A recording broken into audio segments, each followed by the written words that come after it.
ನಮಸ್ತೆ ವೀಕ್ಷಕರೇ, ವಿಸ್ಮಯ ನ್ಯೂಸ್ಗೆ ಸ್ವಾಗತ. ನಾನು ನಿಮ್ಮ ದಿವ್ಯಾ. ವೀಕ್ಷಕರೇ, ರಾಯಚೂರು ಜಿಲ್ಲೆ ಮಂಜರ್ಲ ಗ್ರಾಮ. ಈ ಒಂದು ಗ್ರಾಮದಲ್ಲಿ ಸುಮಾರು 20 ವರ್ಷಗಳಿಂದ ನೀರಿಲ್ಲದೆ, ಮೋರಿಗಳ ವ್ಯವಸ್ಥೆ ಇಲ್ಲದೆ, ಕರೆಂಟ್ ಕೂಡ ಅಂದರೆ ವಿದ್ಯುತ್ ಕೂಡ ಇಲ್ಲದೆ ಜನ ಎಷ್ಟು ಪರದಾಡುವಂತಹ ಪರಿಸ್ಥಿತಿ ಇದೆ ಅಂದರೆ ಅದಕ್ಕೆ ಸಾಕ್ಷಿಯಾಗಿ ವಿಡಿಯೋ ಒಂದಿದೆ. ಸೊ ವಿಡಿಯೋನ ನೋಡೋಣ ವೀಕ್ಷಕರೇ. ನಾವೇನು ಈ ಒಂದು ವಿಡಿಯೋನ ನೋಡ್ತಾ ಇದ್ದೀವಿ ವೀಕ್ಷಕರೇ, ಇದು ರಾಯಚೂರು ಜಿಲ್ಲೆ ಮಂಜರ್ಲಾ ಎಂಬ ಗ್ರಾಮದ ಪರಿಸ್ಥಿತಿ ಅಂತಲೇ ಹೇಳ್ಬೋದು. ಸದ್ಯದ ಅಂದರೆ ಇವತ್ತಿನ ಈಗಿನ ಪರಿಸ್ಥಿತಿ ಇದು. ನಿನ್ನೆ ಮೊನ್ನೆದಲ್ಲ ಅಥವಾ ಇವಾಗಿಂದಲ್ಲ, ಸುಮಾರು ಅಂದರೆ ಸತತ 20 ವರ್ಷಗಳಿಂದವೂ ಕೂಡ ಇದೇ ಪರಿಸ್ಥಿತಿಯಲ್ಲಿ ಅಲ್ಲಿನ ಜನ ಬದುಕ್ತಾ ಇದ್ದಾರೆ. ಯಾವ ರೀತಿ ಇದ್ದೀವಿ ನಾವೆಲ್ಲ, ಯಾವ ಒಂದು ಕಾಲ ಬದಲಾದಂತೆ, ಟೆಕ್ನಾಲಜಿ ಬೆಳೆದಂತೆ ಎಲ್ಲವೂ ಕೂಡ ಬದಲಾಗ್ತಾ ಇದೆ. ಹಾಗಾದರೆ ಈ ಒಂದು ಗ್ರಾಮದಲ್ಲಿ ಇರುವಂತಹ ಪರಿಸ್ಥಿತಿ ಆದರೂ ಏನು ನೋಡಿ ವೀಕ್ಷಕರೇ. ನಾವೇನು ನೋಡ್ತಾ ಇದ್ದೀವಿ ಈ ಒಂದು ವಿಡಿಯೋದಲ್ಲಿ ನೋಡ್ಬೋದು, ಮಕ್ಕಳಿಂದ ಹಿಡಿದು ದೊಡ್ಡವರವರೆಗೂ ಕೂಡ ಈ ರೀತಿಯಾದಂತಹ ಬಿಂದಿಗೆಗಳನ್ನು ತಗೊಂಡು ಬಂದು ನೀರು ಹಿಡಿದುಕೊಳ್ಳುವಂತಹ ಪರಿಸ್ಥಿತಿ ನೋಡಿ. ನೀರು ಬರ್ತಾ ಇರುತ್ತೆ, ಇಲ್ಲಿ ನೀರು ಹಿಡಿತಾ ಇದ್ದಾರೆ ಇಷ್ಟು ಜನ. ಇದನ್ನೆಲ್ಲ ನೋಡಿದ್ರೆ ಯಾವ ರೀತಿ ಅಂದರೆ, ಈಗ ಕೆಲವಾರು ಕಡೆ ಈ ಜಾತ್ರೆಗಳಲ್ಲಿ ಮಾರಾಟಕ್ಕಂತ ಬಂದಿರ್ತಾರಲ್ಲ, ಬಿಂದಿಗೆಗಳು ಮಾರಾಟ ಮಾಡೋದಂತೆ, ಹೀಗೆ ಆ ರೀತಿ ಕಾಣಿಸ್ತಾ ಇದೆ. ಇಲ್ಲಿ ಎಲ್ಲೋ ಒಂದು ಜಾತ್ರೆ ನಡೀತಾ ಇದೆಯೇನೋ, ಜಾತ್ರೆಯಲ್ಲಿ ತಮ್ಮ ವ್ಯಾಪಾರಕ್ಕಾಗಿ ಅಂದರೆ ಮಾರಾಟಕ್ಕಾಗಿ ಜನ ಬಂದಿದ್ದಾರೇನೋ ಅನ್ನೋ ರೀತಿ ಈ ಒಂದು ವ್ಯವಸ್ಥೆ ಕಂಡು ಬರ್ತಾ ಇದೆ.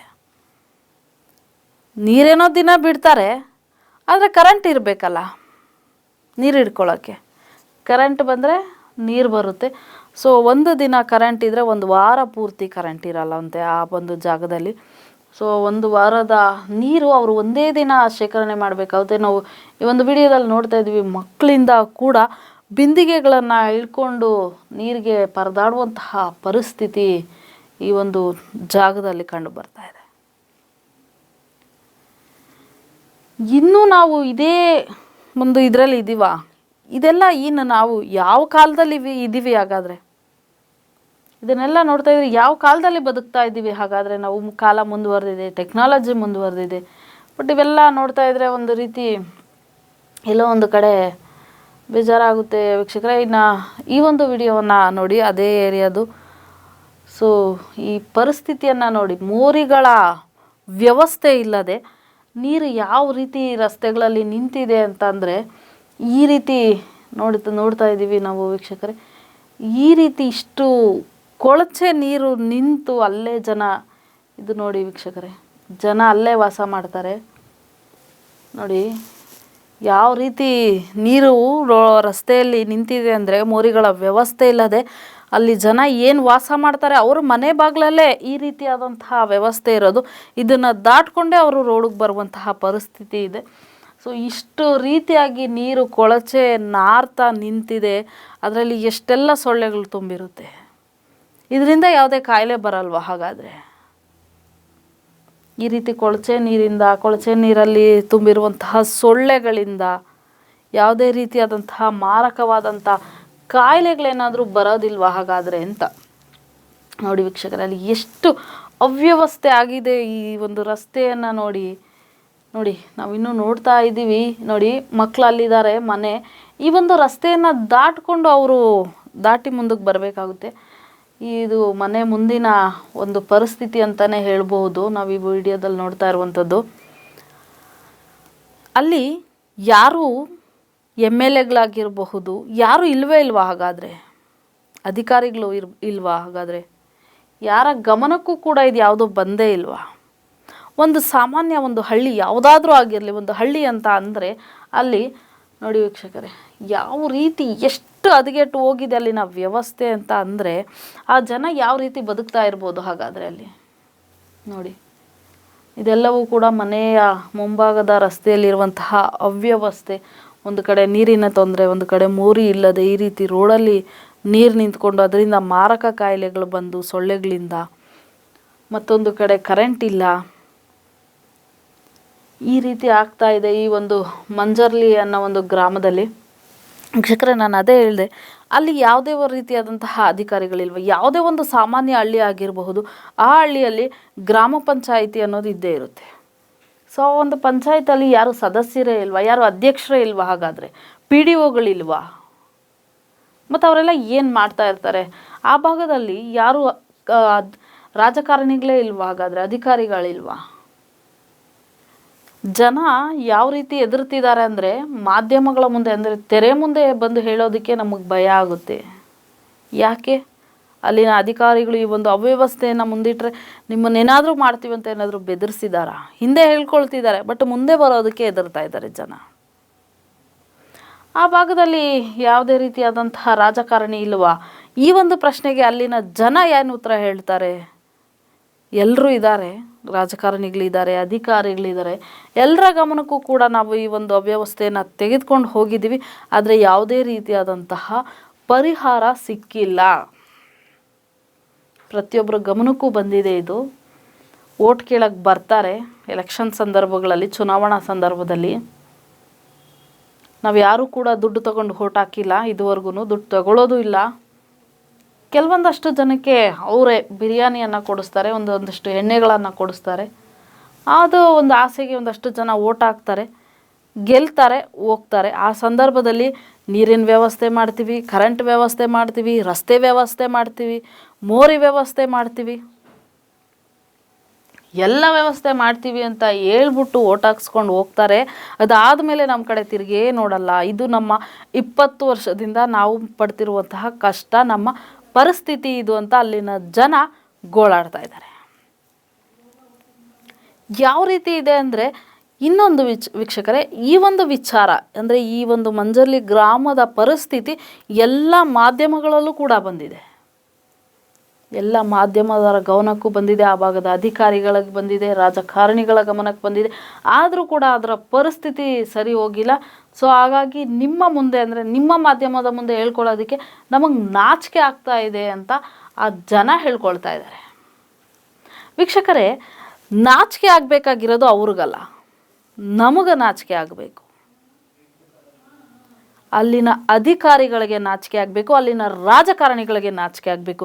ಈ ಒಂದು ಪರಿಸ್ಥಿತಿಯಲ್ಲಿ ಇದೆಲ್ಲವನ್ನು ನೋಡ್ತಾ ಇದ್ದರೆ ಕರಳು ಹಿಂಡುವಂತಹ ದೃಶ್ಯಗಳು ಅಂತಲೇ ಹೇಳ್ಬೋದು. ಜನ, ಆ ಚಿಕ್ಕ ಚಿಕ್ಕ ಮಕ್ಕಳು ಅಲ್ಲಿ ಬರುವಂತಹ ನೀರಿಗೆ ಯಾವ ರೀತಿ ಪರದಾಡ್ತಾ ಇದ್ದಾರೆ ಅಂದರೆ, ಅಲ್ಲಿನ ರಾಜಕಾರಣಿಗಳಿಗೆ ಇದಕ್ಕೆಲ್ಲ ನಾಚಿಕೆ ಆಗಲ್ವ? ಹಾಗಾದರೆ ಅಲ್ಲಿನ ಶಾಸಕರು ಏನು ಮಾಡ್ತಾ ಇದ್ದಾರೆ? ಅಲ್ಲಿನ ಶಾಸಕರು ಬಸವನಗಡ ದದ್ದಲ್ ಅಂತ. ಸೊ ಅಲ್ರಿ ಶಾಸಕರೇ, ನಾವು ನಿಮಗೆ ನೇರವಾಗಿ ಕೇಳುವಂಥದ್ದು, ನೀವು ನಿಮ್ಮ ಮನೆಯಲ್ಲಿ ಇದೇ ರೀತಿ ಇರ್ತೀರಾ? ನಿಮ್ಮವ್ರನ್ನ ಹೀಗೆ ನೋಡ್ಕೊಳ್ತೀರಾ? ಹಾಗಾದರೆ ಕುಡಿಯೋಕ್ಕೆ ನೀರಿಲ್ಲದೆ ಮನೆ ಮುಂದೆ ಮೋರಿ ಇಟ್ಕೊಂಡು, ವಾಸನೆ ಬಡಿಸ್ಕೊಂಡು, ಪಾಚಿ ತುಂಬಿಕೊಂಡು, ಸೊಳ್ಳೆಗಳನ್ನ ಇಟ್ಕೊಂಡು, ಕರೆಂಟ್ ಇಲ್ಲದೆ ಇದೇ ವ್ಯವಸ್ಥೆಯಲ್ಲಿ ನೀವಾಗಲಿ ನಿಮ್ಮ ಕುಟುಂಬದವರಾಗಲಿ ಬದುಕ್ತಾ ಇದ್ದೀರಾ? ಹಾಗಾದರೆ ನಿಮ್ಮ ಬೆಂಬಲಿಗರಾಗಲಿ, ನೀವು ಚೆನ್ನಾಗಿರಬೇಕು, ನಿಮ್ಮ ಮನೆ ಚೆನ್ನಾಗಿರಬೇಕು, ನಿಮ್ಮ ಕುಟುಂಬದವ್ರು ಚೆನ್ನಾಗಿರಬೇಕು. ಕಾಲಿಟ್ಟರೆ ಎಲ್ಲೂ ಕೂಡ ಒಂದು ಚೂರು ಧೂಳು ತಗಲಬಾರ್ದು ನಿಮ್ಮ ಕಾಲಿಗೆ. ಈ ರೀತಿ ವ್ಯವಸ್ಥೆ ನಿಮಗೆ ಬೇಕು. ಆದರೆ ಅಲ್ಲಿನ ಜನ ಏನಾದರೂ ಆಗಲಿ, ಅವ್ರಿಗೆ ಯಾವ ಕಾಯಿಲೆ ಆದರೂ ಒಂದು ಸಾಯಲಿ, ನಮಗೇನಾಗಬೇಕು, ನಮಗೇನು ಓಟ್ ಬೇಕು, ಓಟ್ ಹಾಕಿದ್ರೆ ನಾವು ಗೆದ್ದಿದ್ದೀವ, ನಾವು ಅಧಿಕಾರಕ್ಕೆ ಬಂದಿದ್ದೀವ, ನಮ್ಗೆ ಅಷ್ಟು ಸಾಕು.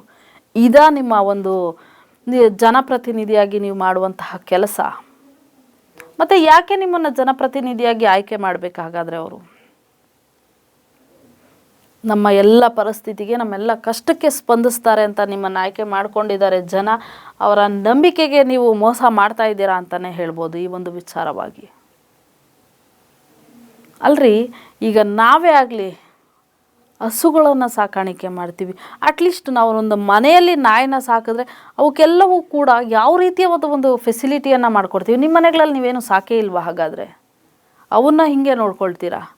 ಮನುಷ್ಯರು ಕಣ್ರಿ ಅವರು, ಮನುಷ್ಯರು ಅವರ ಜೀವಕ್ಕೆ, ಅವರ ಒಂದು ಪ್ರಾಣಕ್ಕೆ, ಅವರ ಪರಿಸ್ಥಿತಿಗೆ ಬೆಲೆನೇ ಇಲ್ವಾ? ಹಾಗಾದರೆ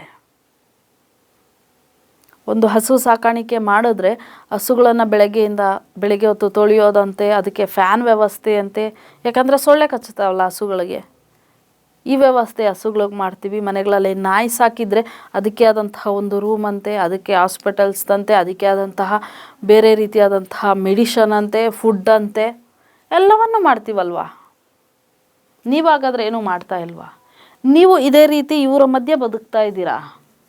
ನಿಮ್ಮ ಮನೆಯನ್ನು ಬಿಟ್ಟು ಒಂದು ದಿನ ಈ ಏರಿಯಾಗೆ, ಈ ಜಾಗಕ್ಕೆ ಬಂದು ಒಂದು ದಿನ ಇದ್ದು ನೋಡಿ. ಬೇಡ, ನಿಮ್ಮ ಕೈಲಿ ಬರೀ 1 ಅವರ್ ಇರೋಕ್ಕಾಗುತ್ತಾ ಈ ಒಂದು ಜಾಗದಲ್ಲಿ? ನೀವು 10 ನಿಮಿಷ ಇರ್ರಿ ನೀವು ಶಾಸಕರೇ, ಆಗಲ್ಲ ಅಲ್ಲ. ಸೊ ವೀಕ್ಷಕರೇ, ನಾನು ಹೇಳೋದಷ್ಟೇ. ಪಾಪ ಈ ಒಂದು ಭಾಗದ ಜನ ಪರಿಸ್ಥಿತಿಯನ್ನು ಸತತ 20 ವರ್ಷಗಳಿಂದ ಇದೇ ಪರಿಸ್ಥಿತಿಯಲ್ಲಿ ಬದುಕ್ತಾ ಇದ್ದಾರೆ, ಇದೇ ಕಷ್ಟವನ್ನು ಅನುಭವಿಸ್ತಾ ಇದ್ದಾರೆ, ಇದೇ ಕಷ್ಟಗಳನ್ನ ಎದುರಿಸ್ತಾ ಇದ್ದಾರೆ. ಹಾಗಾಗಿ ನಿಮಗೆ ನಮ್ಮ ಚಾನಲ್ ವತಿಯಿಂದ ನಾವು ಕೇಳ್ಕೊಳ್ಳೋದಿಷ್ಟೇ, ಆದಷ್ಟು ಬೇಗ ಈಗಲಾದರೂ ಇದರ ಬಗ್ಗೆ ಗಮನ ಕೊಡಿ. ನೋಡಿ, ಮನೆ ಮುಂಭಾಗದಲ್ಲಿರುವಂತಹ ಪರಿಸ್ಥಿತಿ ಇದು. ಈಗಲಾದರೂ ಇದಕ್ಕೆ ಗಮನ ಕೊಟ್ಟು ಆ ಗ್ರಾಮದ ಪರಿಸ್ಥಿತಿಯನ್ನು ಸರಿ ಮಾಡಿ. ವೀಕ್ಷಕರೇ, ಈ ಒಂದು ವಿಚಾರವನ್ನು ಶಾಸಕರೇ ನಿಮಗೆ ನಾವು ನೇರವಾಗಿ ಹೇಳುವಂಥದ್ದು, ಇದನ್ನು ನಾವು ಮುಖ್ಯಮಂತ್ರಿಗಳಿಗೂ ಕೂಡ ಮುಟ್ಟಿಸುವಂತಹ ಕೆಲಸ ಮಾಡ್ತೀವಿ. ಯಾಕಂದರೆ ಮುಖ್ಯಮಂತ್ರಿಗಳು ಕೂಡ ಆವಾಗವಾಗ ಹೇಳ್ತಾ ಇರ್ತಾರೆ, ಅವಾಗವಾಗಲ್ಲ ಯಾವಾಗಲೂ ಅವ್ರು ಹೇಳೋವಂಥದ್ದು ಎಷ್ಟು, ಪ್ರತಿಯೊಂದು ಹಳ್ಳಿಗಳು ಕೂಡ ಉದ್ಧಾರ ಆಗಬೇಕು. ಗಾಂಧೀಜಿಯವರು ಕೂಡ ಹೇಳಿದರು, ಹಳ್ಳಿಗಳು ಉದ್ಧಾರ ಆದಾಗ ದೇಶ ಉದ್ಧಾರ ಆಗುತ್ತೆ ಅಂತ. ಬಟ್ ಎಲ್ರಿ ಉದ್ಧಾರ ಮಾಡ್ತೀರಾ? ಇಂಥ ಶಾಸಕರಿದ್ದರೆ ಎಲ್ಲಿ ಉದ್ಧಾರ ಆಗುತ್ತೆ? ಅಲ್ಲಿನ ಶಾಸಕರು ಆರಾಮಾಗಿ ಎ ಸಿಯಲ್ಲಿ ಇಟ್ಕೊಂಡು ಒಂದು ಒಳ್ಳೆ ಕಾರಲ್ಲಿ ಓಡಾಡಿಕೊಂಡು ನಮ್ಮದೇನಿದೆ ಅದನ್ನು ನಾವು ನೋಡಿಕೊಂಡ್ರೆ ಸಾಕು ಅನ್ನೋ ರೀತಿಲಿ ಇದ್ದೀರಾ ಅನಿಸುತ್ತೆ. ಸೊ ಹಾಗಾಗಿ ಇವೆಲ್ಲ ವಿಚಾರವನ್ನು ಸಿದ್ದರಾಮಯ್ಯವ್ರಿಗೂ ಕೂಡ ಮುಟ್ಟಿಸುವಂತಹ ಕೆಲಸ ನಾವು ಮಾಡ್ತೀವಿ. ಆದಷ್ಟು ಬೇಗ ನೀವು ಎಚ್ಚೆತ್ಕೊಳ್ಳಿ. ದಯವಿಟ್ಟು ಈ ಗ್ರಾಮದ ಪರಿಸ್ಥಿತಿಯ ಬಗ್ಗೆ ಗಮನ ಹರಿಸಿ. ಇದಾಗಿಲ್ಲ ಅಂದರೆ ನೀವು ಹೋಗಿ ಅಲ್ಲಿ 1 ಅವರ್ ಇದ್ದು ನೋಡಿ. ಆ ಭಾಗದ ಜನರ ಕಷ್ಟ ನಿಮ್ಗೆ ಆವಾಗ ಅರಿವಾಗುತ್ತೆ. ಯಾವತ್ತೂ ಚುನಾವಣೆ ಸಂದರ್ಭದಲ್ಲಿ ಬರೋದಂತೆ, ಓಟ್ ಕೇಳೋದಂತೆ, ಓಟ್ ಹಾಕಿಸ್ಕೊಳ್ಳೋದಂತೆ, ಅದಾದಮೇಲೆ ಮುಗೀತು, ನಮಗಿನ್ನೇನು ಬೇಕು ಅನ್ನೋ ರೀತಿ ಇರೋಕ್ಕೆ ಹೋಗ್ಬಿಡಿ. ಯಾಕಂದರೆ ನೀವು ಜನಪ್ರತಿನಿಧಿಗಳಾಗಿ ಆಯ್ಕೆಯಾಗಿರ್ತೀರ. ಜನ ನಿಮ್ಮನ್ನು ನಂಬಿಕೆ ಇಟ್ಟು ತಮ್ಮ ಪ್ರತಿನಿಧಿಯಾಗಿ ಅವರು ಆಯ್ಕೆ ಮಾಡ್ಕೊಂಡಿರ್ತಾರೆ ನಿಮ್ಮನ್ನು. ಆ ನಂಬಿಕೆಗೆ ಮೋಸ ಮಾಡೋಕ್ಕೆ ಹೋಗಬೇಡಿ. ಈ ಗ್ರಾಮದ ಪರಿಸ್ಥಿತಿಯನ್ನು ಆದಷ್ಟು ಬೇಗ ಎಚ್ಚೆತ್ಕೊಂಡು ಅವರ ಕಷ್ಟಗಳಿಗೆ ಸ್ಪಂದಿಸಿ ಆ ಗ್ರಾಮದ ಪರಿಸ್ಥಿತಿಯನ್ನು ಆದಷ್ಟು ಬೇಗ ಸರಿಪಡಿಸಿ ಅಂತ ಕೇಳ್ಕೊಳ್ತಾ, ಇದಾಗಿತ್ತು ಈ ಕ್ಷಣದ ಸುದ್ದಿಗಳು. ಇನ್ನಷ್ಟು ವಿಶೇಷ ಸುದ್ದಿಗಳಿಗೋಸ್ಕರ ನೋಡ್ತಾ ಇರಿ ವಿಸ್ಮಯ ನ್ಯೂಸ್ ಕನ್ನಡ.